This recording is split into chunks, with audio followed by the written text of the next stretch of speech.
Hello, hello. I was trying to get the green screen to work, but for some reason I don't see the feature, or they took it down. But I'm gonna start it anyways. Hello, welcome everyone. It's our last film review. Um, we had a first week back to school. Hopefully you guys had a good first week back. It wasn't too stressful, you know. Hello, Big John 52. Welcome. Our last film review, we're reviewing Tenet. Hopefully most people saw it. I say this one for last. I feel like this is more like popular or a little bit more mainstream, and hopefully people, saw it on their own, saw it in theaters, saw it because we're doing the LKT challenge together. So one way or the other, I hope you guys saw the film. Hello, what's up, voice? About to review Tenet real quick. See if anybody jumps on in. Hope you had a great first week back to school for Towson. Um, you got like your list finalized for what classes you want to take. Hopefully everyone gets the notification. And if you have any like questions or comments as we like review the film, drop them in the chat. Anything you want to say, I'll just read it. We're reviewing Tenet, the movie Tenet. So we have, as you start out, honestly, it's Denzel Washington's son. That was really. He was also in Black Klansman, which is our first film review for our LKT challenge. So like we had two films with young Washington. Hello, welcome, Spicy Mike. Love the name. We're talking about Tenet. If you've seen it, heard about it, trailers, we're talking about spoilers. So as we get going. So let's just jump right into it while we're here. So you have the protagonist, played by Washington. His name is actually the protagonist, which is, I did not know that watching the film. I thought he was just saying I'm the protagonist, as in like him breaking the fourth wall, saying I'm the protagonist. And I was like, yeah, you are. But it was him actually stating my name is the protagonist. But I think he also was stating it too as I'm the MC, I'm the main character, I'm like the guy that's going to save the world, which is kind of ironic, but also kind of how do I put it? Not self-centered, but like not fully yourself, but you're putting all the weight on you, or you're saying that like I'm the go-to guy. And then you have Neil, which is his partner, played by the guy from Twilight. I'm forgetting his name. Then you have Kat, which was the wife of Andre Sator, who's basically the antagonist or the bad guy in this film, right? I'm starting at the beginning because the last films I've been starting at the end, so let's start with the beginning. But the thing about Christopher Nolan films, the end is the beginning, the beginning is the end. If you watch Memento or Inception with young Leo, then you get what I'm saying. He always plays with time. A little paradox, right? So, beginning of the film, Opera House, they're just running in. Honestly, that was really like an establishing, like, first chapter for the audience.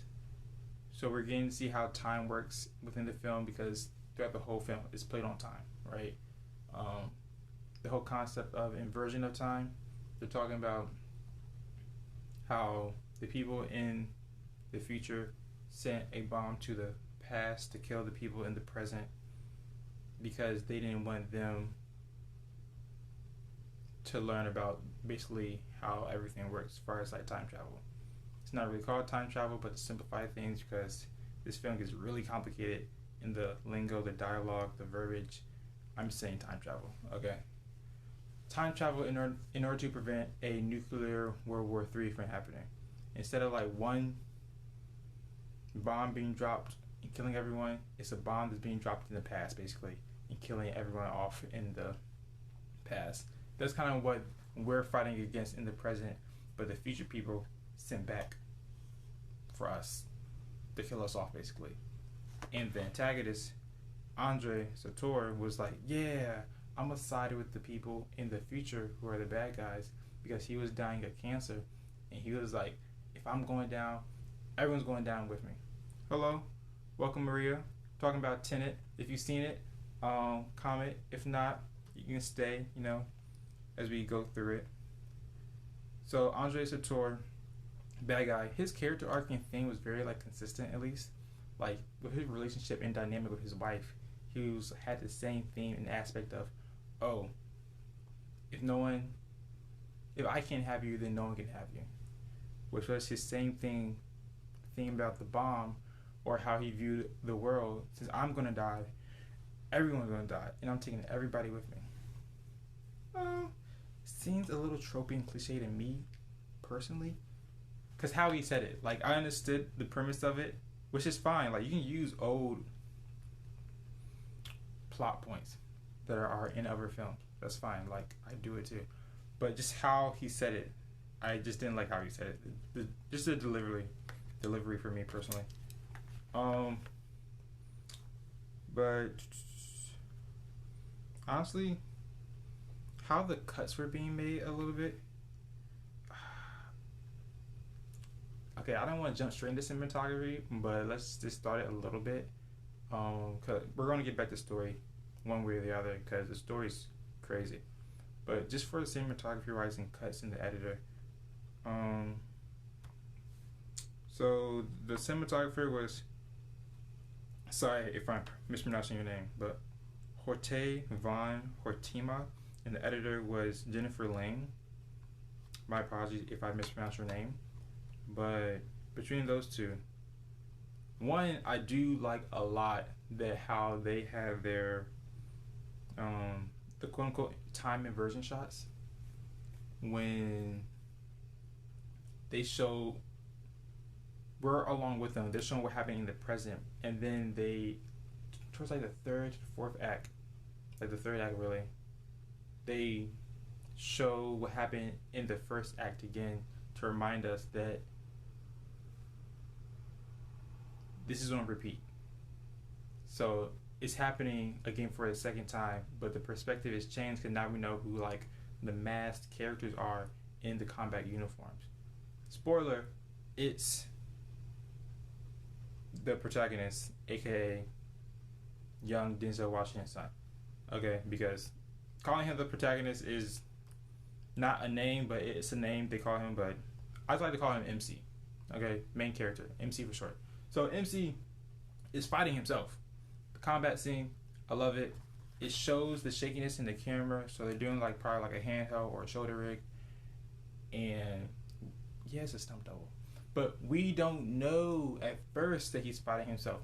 We think that he's just going to this facility, finding information as a CIA undercover spy deal. He's trying to figure out how this weird time warp machine works. And then he's like, bullet holes.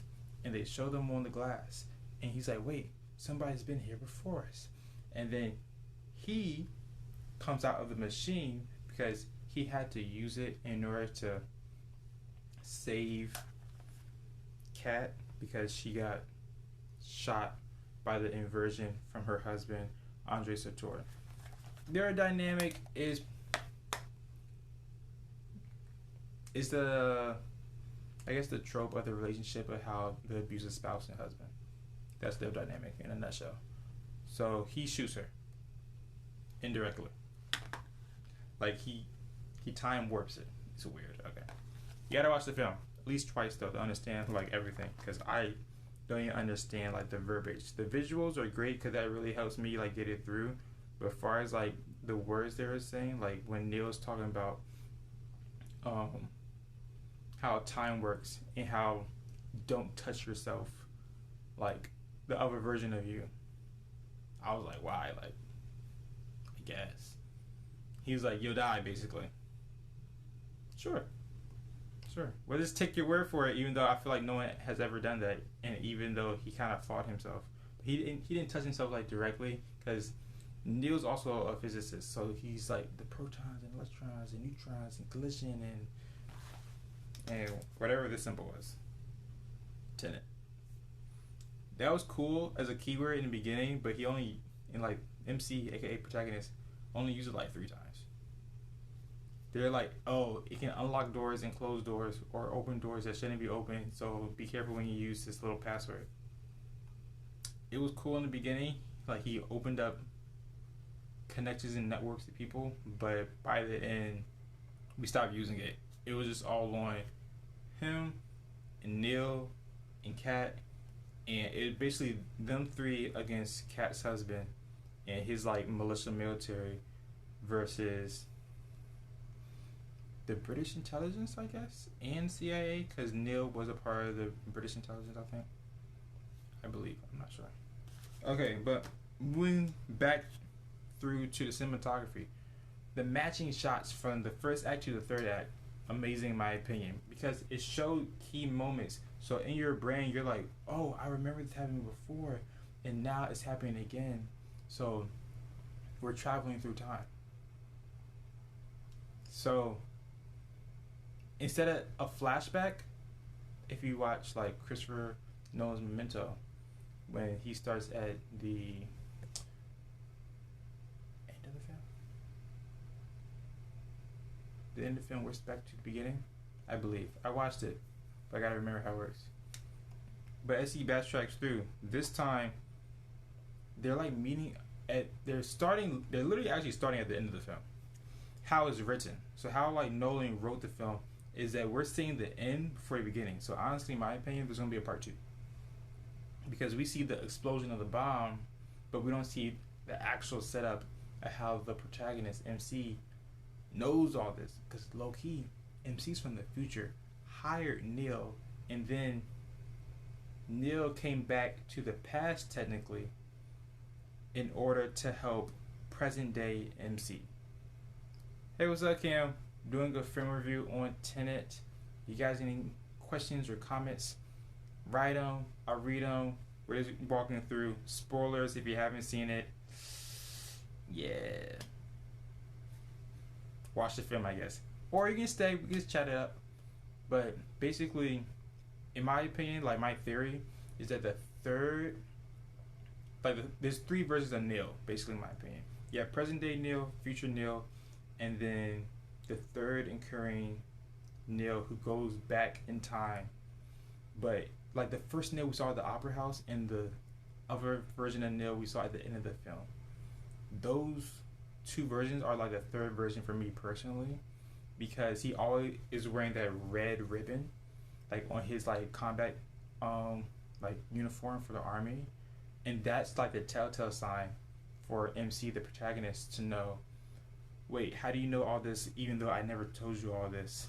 Because technically he did tell him that in the future. It's just we're not there yet. So that's why I'm saying there's probably be a part 2 to Tenet. So like Tenet 2 basically. So shout out to the editor.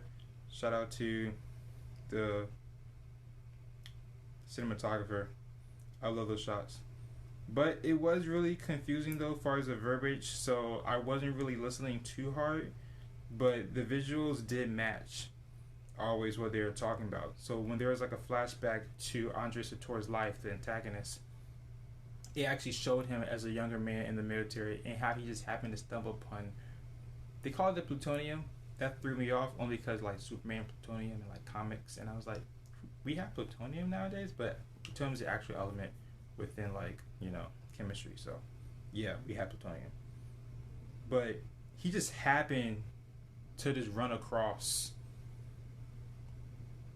plutonium. It wasn't like someone came out their way and gave it to him. He was in the right place at the right time, and I'm pretty sure they hinted at him killing his partner because there was like a Russian government secret document inside the plutonium, and then he started like cultivating and making it.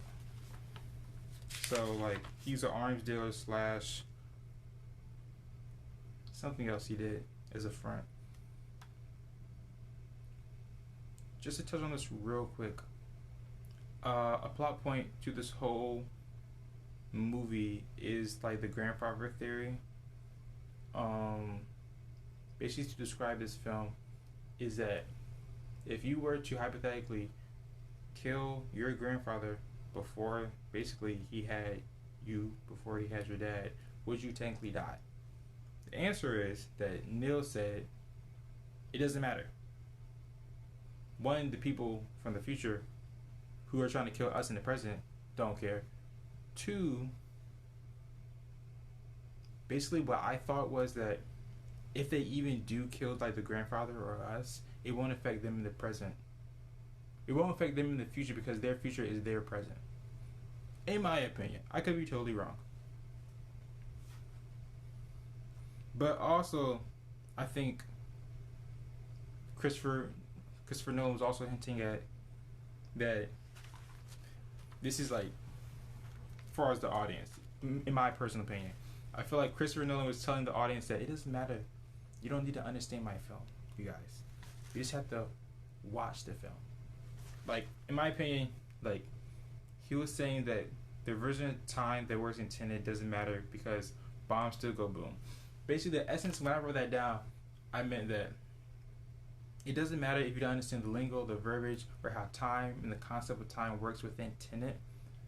You're still getting action, and a bomb still goes off, and you can follow the visuals from point A to B, and then backtrack it to point A to loop it into point C, without actually understanding the verbal dialogue. Because honestly, if this was a silent film, in my opinion, it would have still played well.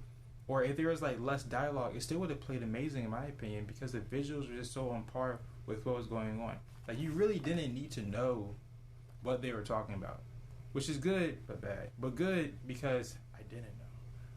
I knew enough, but as far as how time works, I didn't know. Like, I literally would need to watch it a second time just to. I think there's a plot hole. That's why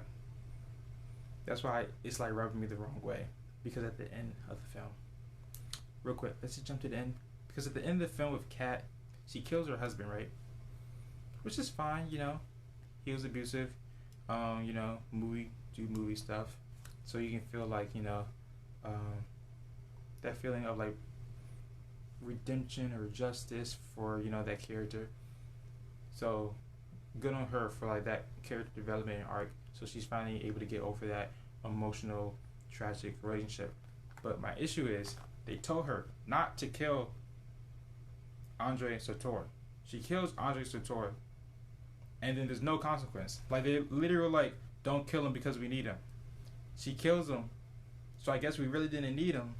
In essence, we really didn't need her character. In my opinion, they misused her character.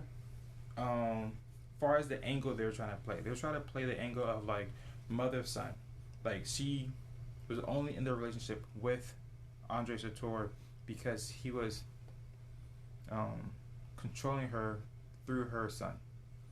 He was like, you must stay with me if you want to see your child. But I didn't have that emotional attachment because I never saw her son. I never saw their relationship. I never saw a bond for between them. I just heard a guy tell a woman, you won't see your son. And yes, that's compelling, but it's not involved enough for me personally to be like, that's good motivation. Like, it's good motivation, but you have to show it, basically. I was more invested in her character development with Andre and her as husband and wife, because it showed him being abusive. It showed her going into her shell. It showed her that even though she had a gun and that she was going to shoot him, she couldn't yet because she wasn't fully confident with her in herself.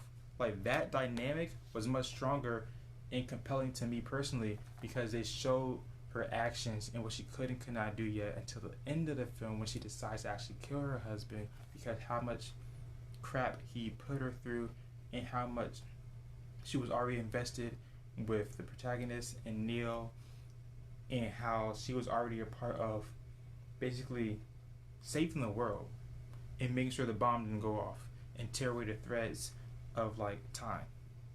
And now she's like, I have enough motivation to actually kill him, and I have like the right reasons to do it too, so it's justified.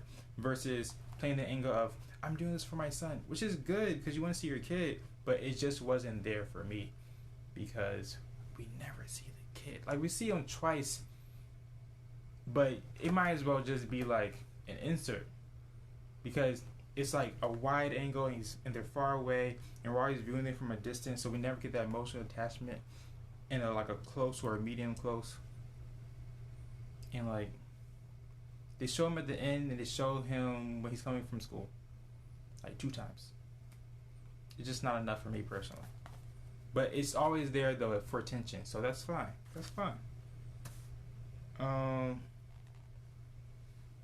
So the pacing, yeah. So my only issue with the pacing is that it was fine until they started talking, because I didn't understand what they were saying. That's what I'm coming back to. Like, there's one thing where you have dialogue and conversation within like your script within the film, and your audience is purposefully not supposed to understand it. Your audience doesn't understand it because you actually wasn't clear in writing it, and your story wasn't fluent enough for people to just get a general grasp of it. Versus your story being complex, because I can't just wave this off. There's a bunch of complex stories with multiple characters and multiple plots going on for you to like understand and follow. They also deal with time and going back to the past and present and future. Hey, what's up, Jack? We're talking about Tenet right now. I'm just talking about how basically plot holes, and how in Tenet they jumped around in time, which is fine, and it just was confusing because one, they wanted to like hide how time worked in the beginning, the first arc, just to like, you know, entice the audience, which is cool. But in the second arc, they opened it up, but it still wasn't. It was explained, but it wasn't explained clearly enough for me personally. It could have just been me. I just could totally just not understand how this film works, like their concept of time and how it works. It's kind of like when in Avengers, when Hawk or Ant-Man,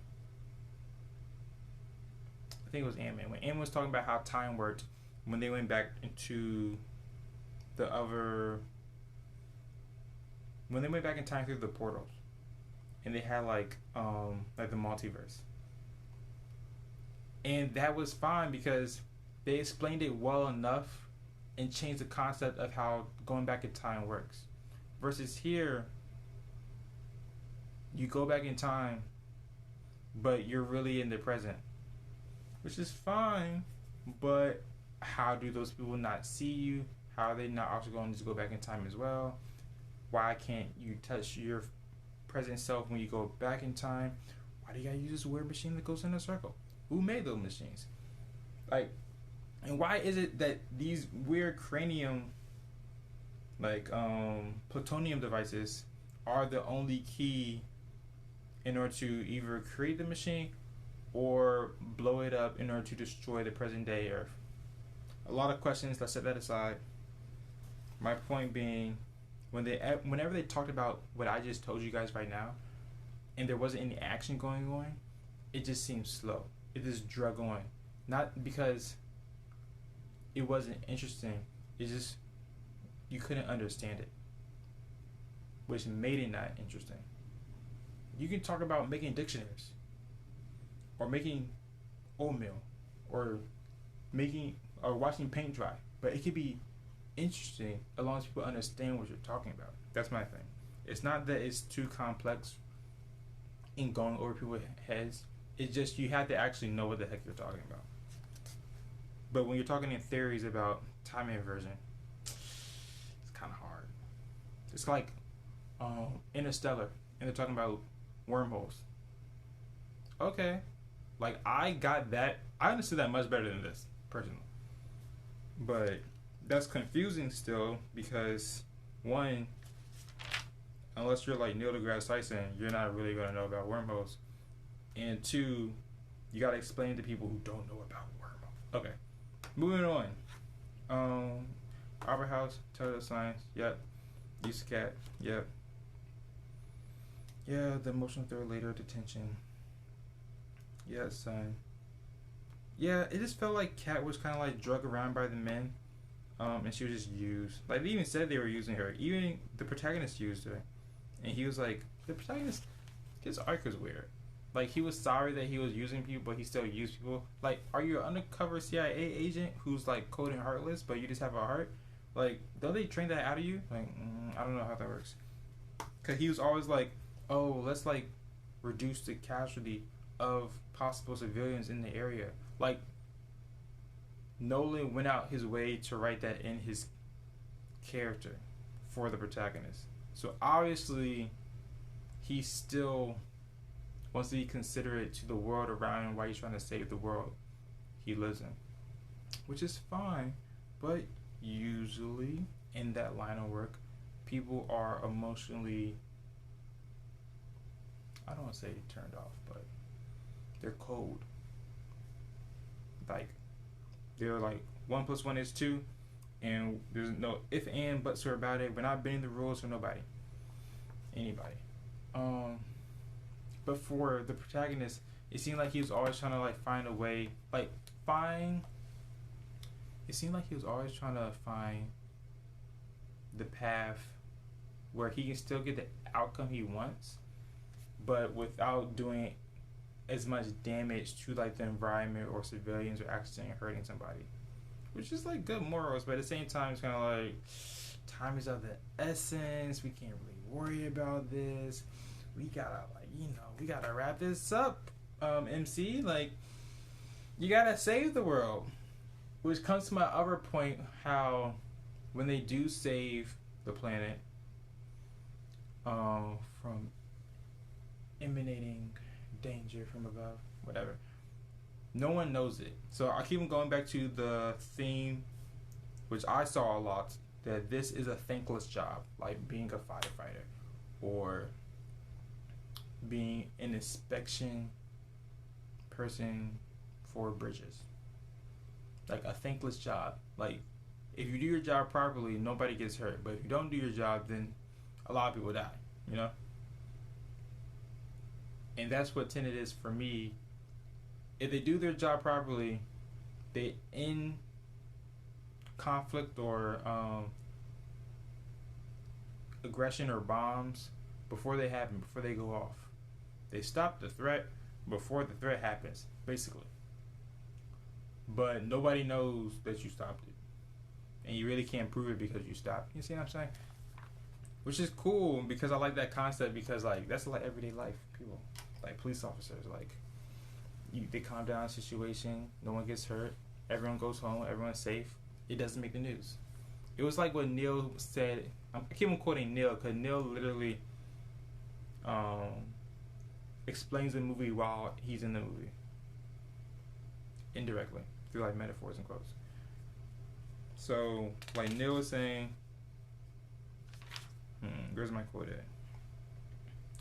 I can't find it, but basically the paraphrase, Neil was like, people don't care about the bomb that doesn't go off. They care about the bomb that goes off. Granted, it's kind of like nowadays 2020, for example. We have a suspicious package on like the White House grounds, but nothing happens. Like it doesn't go boom. Nobody cares. We forget in a month. Versus 9/11, everybody remembers. I don't even need to explain it. You already remember. You know, that's the difference. People care more about the bomb that goes off versus the one that doesn't. Even though the one that doesn't go off, you are protected by somebody just as much as you were protected by someone during 9/11 or a terrorist attack. They're still doing the same job, but we just don't thank them when no one gets hurt. It's kind of weird, but I like that that's a theme in it. Also, we have other underlying themes: relationships, trust, trust within friendship between MC and Neil. You have the theme of relationship with mother-son dynamic, and also husband-wife marital dynamic.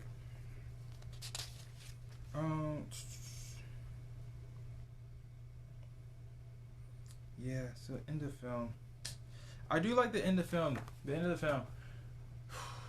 So there's like this big battle that happens. red versus blue, you know, but they're on the same team this time, so it's red and blue. And there's a team of people who are in the present, and there's a team of people who are inverted. Technically, they're in the past, but it's going to be complicated. Just follow me, okay? They're in the past, but they went first. So basically, they have the knowledge of the present to tell the people who are actually in the present. This is why this movie's a little confusing. I'm sorry. I might not be explaining it the best, but it's the best I got right now. So watch it at least like 1,000 times, and then you might understand a little bit. Cool. End of the final act, right? I still like Neil's character because we never really know anything about him. But at the same time, since we see him so much, we can tell that he's a good guy and he's there for MC. He's like Killua in Hunter x Hunter. That's the anime reference. I watch anime. Okay, so Neil is still the third inversion in my opinion. So at the very end of the final act, he was already there. He was dead behind the gate when the evil Russian dude killed him. Slightly confused. I'm slightly confused. But he was there. So MC's behind this gate and he can't reach the bomb. Evil Russian dude's like, doing evil stuff, about to set the bomb off, like he's preparing it, you know, guy's little cookbook for bombs. And then big bad antagonist, Andre Salvatore, is just talking all this smack on the radio, like, I'm going to blow up the world. And then MC's just listening to it because he doesn't have any tools to like break through the bars.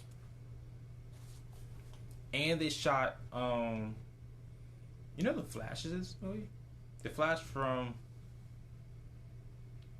Avengers though. But it's not Flash, it's Quicksilver. But not X-Men Quicksilver. Marvel Quicksilver. Who died in Age of Ultron. Whoever his name is, he died, but he got all buff like for the role. Shout out to him. I always love when characters change their look, or when actors change their look to fit the character. Really investing in the role. I love it. I totally accept it. Hit me with the full military combat. I don't even see Quicksilver. I do, but I don't mind it. That's what I'm saying. So Quicksilver dies. Kind of. He comes back to life too. Okay. So Neil's already there indirectly. There's this weird thing where like you can shoot someone and then they come back to life because if they go through the inversion, basically they never really got shot. I don't know how to explain that better to you. But Neil sees that they got trapped and tries to warn them, goes down the tunnel, and then he's already there before them. That's why I'm saying there's 3 Neils. Which is crazy because in Tenet 2, which I'm calling, Neil somehow probably uses his second version of himself to go through again. But this is all theory at this point, speculation. I'm like so way off of like the whole cinematic and beats right now. I'm just theorizing. This is like a film analysis at this point, okay? So like if you want to tune out, go ahead. But this is just me riffing at this point, okay? And also talking about plot holes. Because the bomb does go off. But I guess it's the C4 bomb that's attached to the real bomb to make it go off. Like, why would you attach C4 to the real bomb? Just blow up the real bomb. The point is, whatever the plutonium they dig up from the bottom of the ocean, which Salvatore put in the ocean, it doesn't blow up ever. So the world doesn't end. That's what I think, at least. And what actually blows up is a C4. Because the Russian bad guy is keep on reaching for this string at the end of the film. Like, why was he reaching for this string? Was the string to attach to blow up everything at the same time? And how does one bomb I probably said this before, but how does one bomb blow up the whole world? Well, they're not really blowing the whole world. Now that I think about it, they're blowing up because they're inside of the inversion machine. So they're blowing up the inversion machine with the plutonium bomb, causing like basically a rift, and then killing that whole generation. That's a lot. Okay, we're not gonna go down the rabbit holes anymore. I just want to get that out. There's probably other, reviews and articles talking about plot holes. But if you take away the plot holes, the film's really good. Even with the plot holes. Like, what film that has action doesn't have plot holes that's super complex? It's kind of hard. Like, sometimes it's really well done. Other times, Dom can fly in the F8. Don't get too close to a film. You need some separation in between reality versus your investment and like the plot and what you're gonna take out of it, in my opinion. The suspension of disbelief. My old professor for theater always talked about this. How close you are to like that work. If you like believe in fictional material and you think it's real, you're way too close in that piece of work. If you step back and be like, oh, it's all fake, it's all just a movie, I can't learn from any of this, well, you're kind of too far away. You gotta have a balance of in between of reality and fictitious story telling, in my opinion. And here in Tenet, no, we can't time travel yet. But, it's nice to believe and think and try and fairy tale it up. But also know that there are underlying things like the relationships that are real. And you can take that away throughout all the action. It's just hidden within the action. That's what you gotta do with movies sometimes. You can just enjoy it and just sit back and relax and zone out and not really pay attention. Or sometimes like me, I can take themes out of it and learn from it and be like, oh wow, I never seen it like that. That's crazy. Yeah. But don't take a film too seriously, especially when it's not based in reality. Even documentaries, even inspired stories or based on a true story, because even if it's based on something, it's not actually how it happened. So still take it with a grain of salt. It's like we have biblical movies about Moses and how he parted the Red Sea. How it happened in the Bible is much different how it happened at theaters theatrically.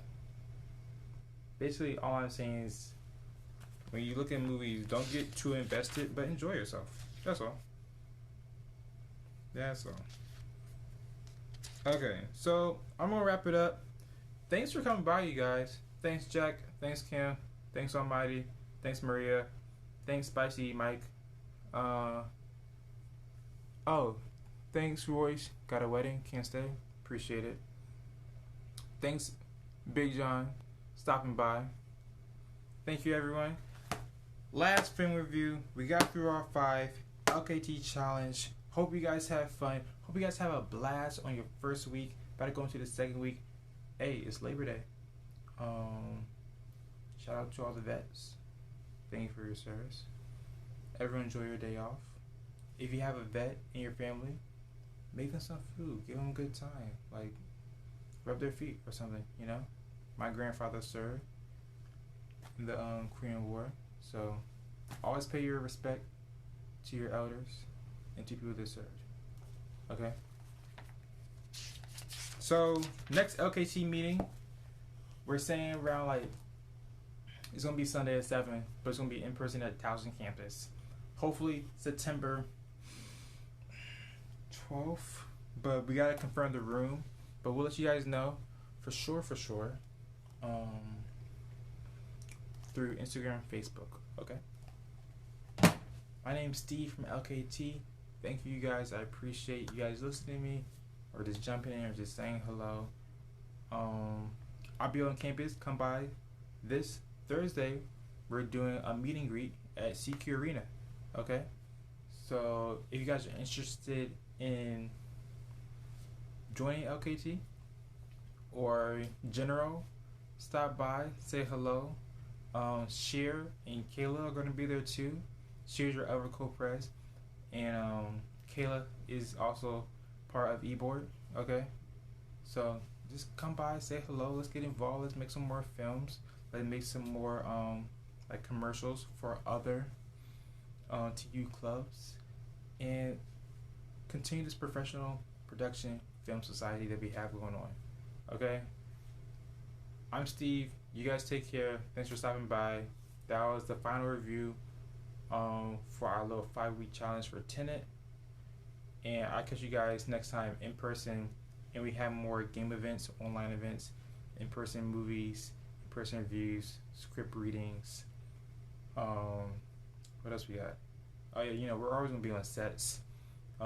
Summer challenges where we make a film as an LKT Society, like a short film. And then we have speakers come in for you guys to talk to you about screenwriting, directing, producing, like professionals that are already established in that field. So there's a lot. There's a lot going on. So join, get involved. We'd love to see your beautiful faces, people. Okay? Okay.